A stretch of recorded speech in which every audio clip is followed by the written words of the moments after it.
रोजा हूँ। और साइंस के मुताबिक जब आप रोजा रखते हैं तो ऑटोफेजी खराब डीएनए सेल्स को खत्म करती है, सोजिश कम होती है और कैंसर का माहौल कमजोर हो जाता है। जिस्म पुराने और खराब खलियों को तोड़कर निकाल देता है, मुदाफ़ती निज़ाम नए खलिए बनाता है और सोजिश कम हो जाती है। ये अमल एंटी एजिंग, एंटी कैंसर और एंटी डिजीज है। जब आप 0 से 6 घंटे रोजा रखते हैं तो जिस्म सबसे पहले ग्लूकोज यानी शुगर इस्तेमाल करता है और इंसुलिन लेवल भी हाई रहता है। जब आप 8 से 12 घंटे रोजा रखते हैं तो इंसुलिन लेवल गिरना शुरू हो जाता है, फैट बर्निंग ऑन हो जाता है और ब्लड शुगर मुस्तहकम होने लगती है। 12 से 16 घंटे के रोजे में इंसुलिन रेजिस्टेंस कम हो जाती है, जिगर और मसल्स शुगर को सही इस्तेमाल करते हैं, चर्बी से तवानाई बनती है, शुगर से नहीं। रोजा डायबिटीज और टाइप 2 डायबिटीज को कंट्रोल करने का मजबूत जरिया है।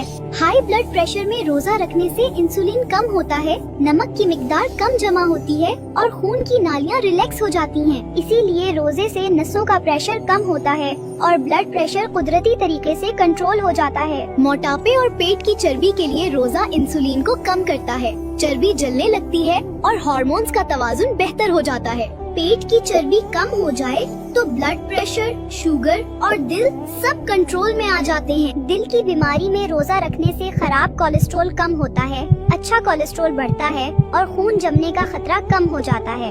इसीलिए रोजे से हार्ट अटैक और फॉलिज का खतरा कम हो जाता है। स्ट्रेस, एंजाइटी और डिप्रेशन में रोजा कोर्टिसोल कम करता है, दिमाग का BDNF बढ़ाता है, दिमाग को सुकून मिलता है और जज्बात मुतवाजुन हो जाते हैं।